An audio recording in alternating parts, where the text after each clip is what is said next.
months to share it with you.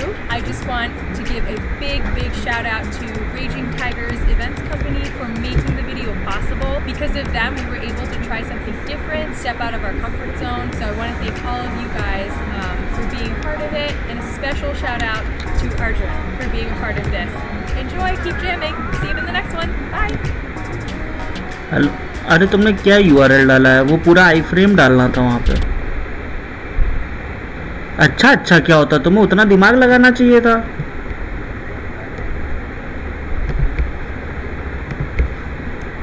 पहले कर चुके हो तो हम सोचे कि तुम केवल उतना URL चेंज कर लोगे YouTube वाला। तुमने केवल उतना ही सारा बस डाल दिया, आगे पीछे आई फ्रेम लगाया ही नहीं।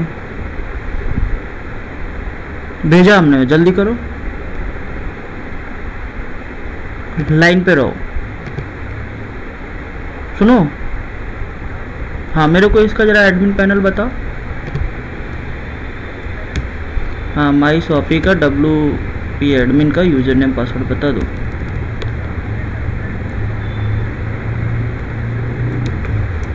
बहुत अच्छा पासवर्ड है यार।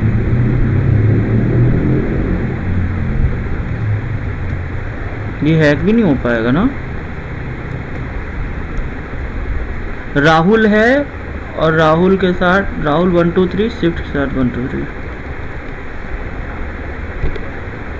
हाँ अच्छा, तो और यूजर नेम राहुल है,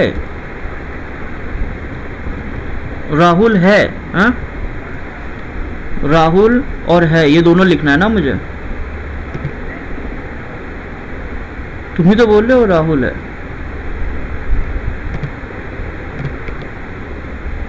नहीं, राहुल लिखना है।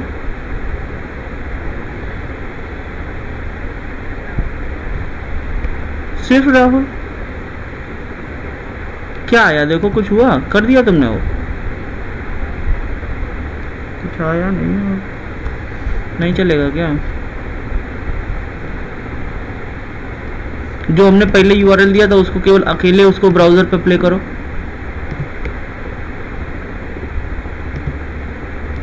कहाँ से डाला है तुमने, बताओ मुझे।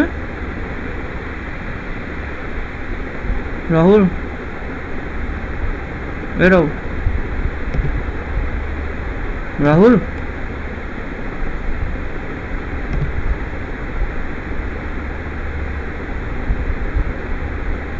हाँ देखो तुम।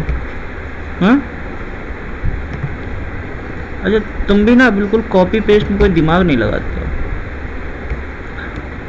हमने एक एरर दे दी, तुमने भी उसी एरर के साथ में सब कुछ कर दिया। रुकिए, नहीं मैंने कर दिया, टेंशन ना लो।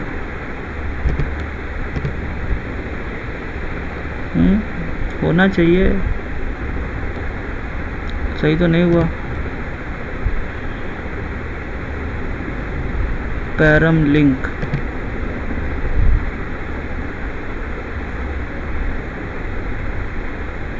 न्यूज़ पे वो प्लेयर नहीं बन के आया यार।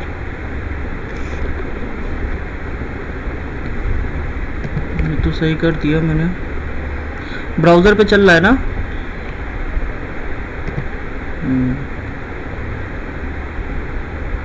क्या चल रहा है ब्राउज़र पे?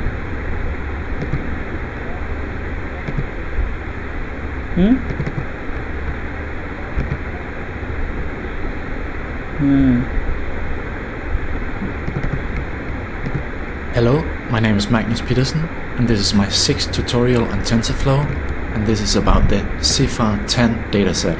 The developers of TensorFlow have also made an official tutorial using the CIFAR10 dataset, but they warn that the tutorial is intended for advanced users of TensorFlow and assumes expertise and experience in machine learning. The problem with that tutorial is that it crams a lot of concepts into a single tutorial, so it is very hard to understand for beginners. So we will try and make a much simpler tutorial using CIFAR10 here. CIFAR10 contains images of dogs and cats and birds and airplanes and other things. And what we want to do is we want to make a convolutional neural network. So we take the input image from the dataset here. We do some random distortions to the input image. One of them could be flipping the image horizontally, and we also crop the image slightly, and we change the colors and the saturation and so on. And here we have the first convolutional layer, and for each of the color channels in the input image we have 64 filters. So this is 3 color channels multiplied by 64, which I believe is 192 filters in total. So the output of the first convolutional layer is 64 grayscale images, and it is very hard to see in this overview of the neural network what those images contain, but this is shown in more detail below. These images are then input to the second convolutional layer. We want 64 output channels of the second convolutional layer, and because it has 64 input channels, we need 64 multiplied by 64 filters. This means we need 4096 filters in the second convolutional layer. That's a lot. We only show 64 here and 64 here. And again, it is hard to see in this. Hello, my name is Magnus Petersen, and this is my 6th tutorial. We have the output of the second convolutional layer here, and this. Hello, my name is Magnus Petersen. A fully connected layer, and finally we have the so-called softmax layer for doing the classification. This is very hard to see because I'm doing this on a laptop with a 15-inch screen, so if you do this on a larger screen you can hopefully read this more easily. But in this example the network is confused whether this is a cat or a dog. The number for the cat is slightly higher, so the network thinks that the input image is a cat, and we can clearly see that it's a puppy dog, so the neural network is wrong in this case. If you want to know more details about how convolution works, then you should watch tutorial number 2, which explains this in much more detail. In the following I will assume that you have already watched the previous tutorials, so I will only describe the things that are new here. So first we have to load the CIFAR 10 dataset, and I didn't like the source code from TensorFlow, so I re-implemented it myself. I have put it into a separate file or a Python module, and it is well documented, so you can read it if you like. It looks like this, and so on. So first you would have to set the directory where you want the data stored, and then we can call this function here, maybe download and extract. And what this does is that if you don't have the data already, it will download automatically and extract the files. And once that is done, we can load the class names, and we see that for class number 0, their name is airplane, and for class number 1, the name is automobile and bird and cat and so on. And then we can load the training set, and we do that using this function here. So we get the images, and we get the true class of each image as an integer, and then we get the true class as a one-hot encoded array, and we can do the same for the test set. And then we have loaded a training set with 50,000 images and a test set with 10,000 images. The images are 32 by 32 pixels, but we will crop them to 24 by 24. So here we have a typical helper function for plotting images, and this has just been slightly modified for the CIFAR 10 dataset.